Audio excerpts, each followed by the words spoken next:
Is there anything sadder than the sound of silence when you're ready to clean? You pull the trigger to attack a mess, but your Dyson V11 is playing dead. It's frustrating, right? If your Dyson V11 is playing dead, you aren't the only one left in the dust. A vacuum that won't turn on is actually one of the most frequent complaints we get from owners of this specific model. We've run the diagnostics, and despite what you might fear about a blown motor, the culprit is almost always a faulty battery.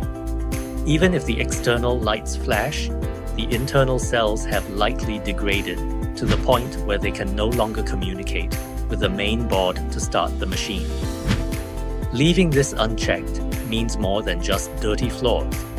A dying battery can lead to voltage irregularities that could actually damage your vacuum's main board, turning a quick maintenance job into a total loss. But don't throw it out. RoboCare has the fix. We have the solution to revive your V11. We don't guess, we know Dysons inside and out.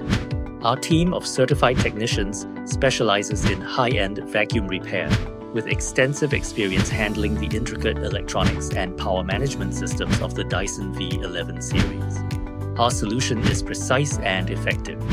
We carefully dismantle the housing, safely remove the compromised cell pack, and install a genuine replacement. Now, let's get to the results. And look at it now. The power is back instantly. No hesitation, just 100% suction and performance. We've taken a dead V11 and restored it to factory-fresh condition. It's ready to tackle your home again. Don't replace it, repair it. If your vacuum is acting up, contact RoboCare today. Visit our website or call us to book your repair.